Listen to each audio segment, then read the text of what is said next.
언제나 필승! 네, 반갑습니다. 필승입니다. 자, 이번에 분석해드릴 기업은 두산에너빌리티입니다. 자, 이번에 일론 머스크가 또 한 번의 인터뷰를 했죠. 가장 부족한 것은 메모리 반도체, 그리고 전력 에너지라고 밝혔습니다.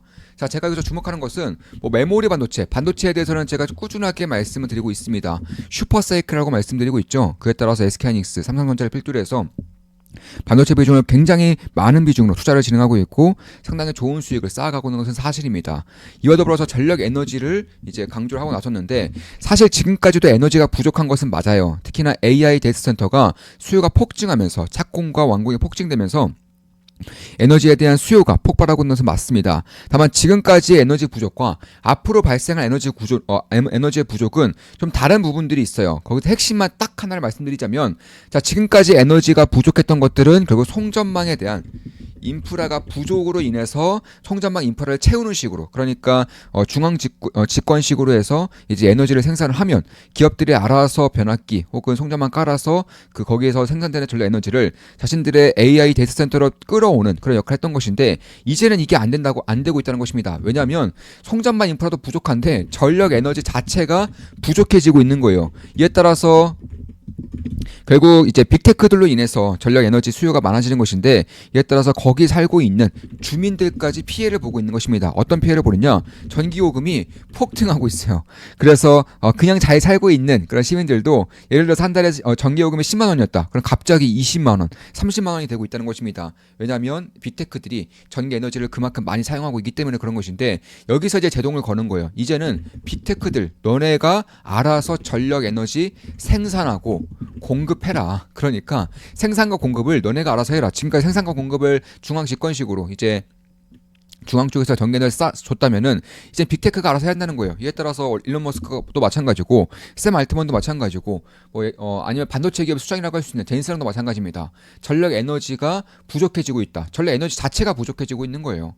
이에 따라서 결국 기업들 입장에서는 가스 터빈을 지어야 되는 것도 맞고, 그리고 송전망도 더 깔아야 되는 것도 맞습니다. 뿐만 아니라 이제 SMR, 그리고 원전을 지어야 되는 것도 맞고, 태양광, ESS를 깔아야 되는 것도 맞아요. 저는 전부 다 해야 한다고 보고 있습니다. 전부 다 해야 되는 과정에서 가장 핵심이 되는 섹터, 가장 대장주가 될 수 있는 섹터를 봐야 되는 것인데, 저는 원전을 빼놓을 수 없다고 보고 있는 거예요. 일단 지금 미국의 트럼프 정부에서 원전과 가스를 계속해서 밀어주고 있는 것이고, 가스 같은 경우도 이제 충분히 성장성이 있는 그런 과정에서 원전까지 붙어줄 수 있는 거의 글로벌에서 올리 원의 역할을 하고 있는 두산에너빌리티가 저는 수혜를 안 받을래 안 받을 수가 없다라고 보고 있습니다. 참고로 두산에너빌리티는 원전의 핵심 기자재, 기자재들도 이제 주기기들도 생산을 하고 있고, SM만의 파운드리 역할도 하고 있지만, 뿐만 아니라 가스터빈 같은 경우도 세계에서 5번째로 개발을 완료했어요. 실제로 XAI로부터 수주를 받고 있고요. 이에 따라서 가스 터빈과 그리고 원전 핵심 주기기들, 이런 것들을 전부 다 아우르는 기업이 저는 전 세계에서 거의 하나밖에 없다. 거의 압도적인 탑급의 기업이라고 보는 것이 두산에너빌리티라고 생각을 하고 있는 것입니다.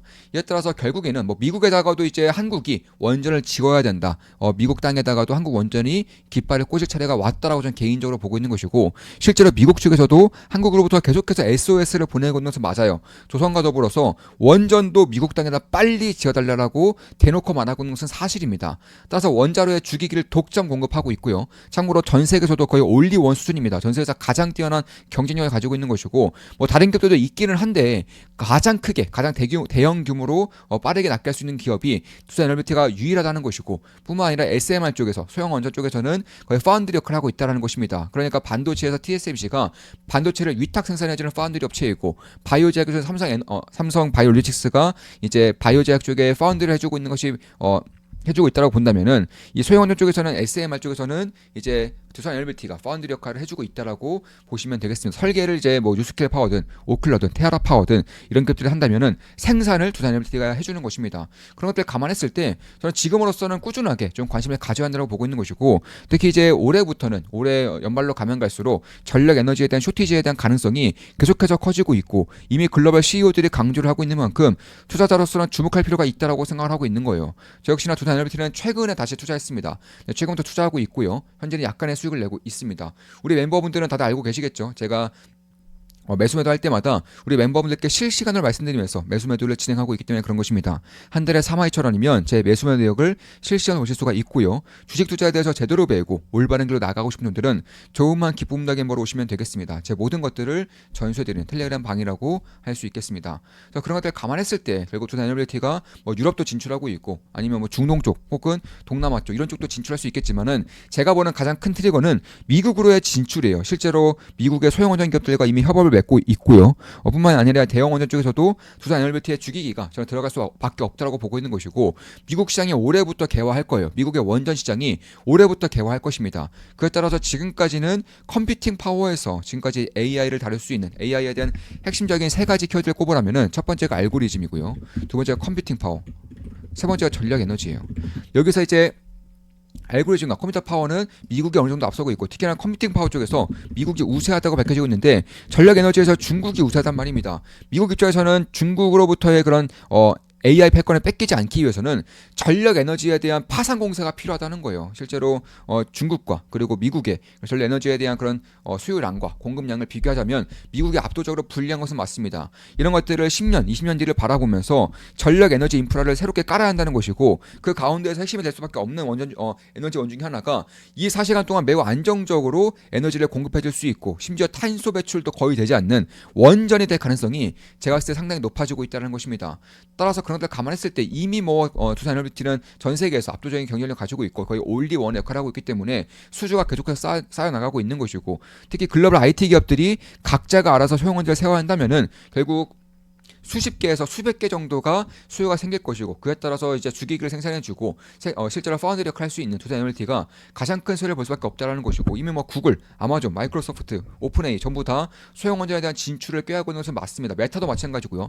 메타도 얼마 전에 오클루와도 계약을 맺었죠. 소형원전에서도 오클루와 계약을 맺음으로써 본인들의 AI 데이터 센터에 에너지를 공급해줄 수 있는 역할로서는 소형원전을 빼놓을 수 없다는 것을 빅테크들이 몸소 보여주고 있다라는 것이고 우리나라 같은 경우에도 SMR 개발에 참여를 함으로써 글로벌 기업들의 투자를 이끌어내고 있는 것들도 충분히 주목할 필요가 있겠다라고 보고 있습니다. 따라서 40년 이상의 노하우를 보유하고 있는 국내 유일의 원자력 주기기 기업으로서의 역할을 하고 있는 것이고 글로벌 네트워크망에서도 가장 핵심적인 역할을 맡고 있다라는 것입니다. 따라서 결국 5년 정도가 지나면 제가 봤을 때 두산 에너빌리티는 결국 원전 기업으로서 혹은 가스 터빈 기업으로서 글로벌 시장에서 자리를 잡고 있을 것 같습니다. 지금까지는 기대감이 꼈다면은 아마 올해부터는 실질적으로 실적이 쌓인다거나 수주가 팡팡 터지는 원년이 될 것이고 그에 따라서 기대감이 더욱더 커지고 실적 기반으로 해서 충분히 올라갈 수 있는 그런 모멘텀 자체가 발생할 수 있겠다. 물론 올해부터 발생될 실적으로 인해서 현재 두산 에너빌리티의 그런 시가총액이 정당화될 수 있는 건 아니에요. 다만 주식시장은 결국에는 미래를 반영할 수밖에 없는 것이고 2년 뒤, 3년 뒤, 5년 뒤 미래를 반영한다면 원전과 소형원전의 파운드 역할을 할 수 있는 거의 전 세계에서 가장 뛰어난 기업인 두산 에너빌리티를 빼놓을 수는 없겠다라고 생각을 하고 있는 것입니다. 그래서 뭐 반도체도 그렇고 바이오도 그렇고 이제 파운드 역할을 할 수 있는 기업들의 대부분 시가총액이 뭐 수십조에서 수백조, 수천조까지 되기 때문에 원전에 대한 그런 TSMC 역할을 할 수 있는 두산 에너빌리티 같은 경우에도 지금으로서는 실적으로서는 뭐 엄청나게 고평가라고 할 수 있을 정도겠지만 결국 미래를 봤을 때에는 원전에 대한 그런 사이클을 봤을 때에는 꾸준하게 관심을 가질 때가 저는 되었다라고 개인적으로 보고 있는 것입니다. 자, 이것으로 방송 마치겠습니다. 지금까지 두산 에너빌리티에 대한 분석이었습니다. 전력 에너지 쇼티지에 대한 분석을 해드렸고요. 특히 그중에서도 원전과 가스에 대해서 말씀을 드렸습니다. 필승했습니다. 필승 구독, 알림 설정, 좋아요는 여러분들께 돈이 됩니다. 저 역시나 두산 에너빌리티는 최근에 매수해서 투자를 진행하고 있고요. 저는 추가 매수를 고려하고 있습니다. 여기서 지지라인이 좀 더 확고해진다거나 변곡점이 만들어질 경우에는 저는 추가 매수를 고려하고 있습니다. 한 달에 42,000원이면 제 매수의 내역을 실시간으로 보실 수가 있습니다. 매수 매도 추천 리딩은 아닙니다. 참고하시면 되겠습니다. 필승 구독, 알림 설정, 좋아요는 여러분들께 돈이 됩니다. 필승!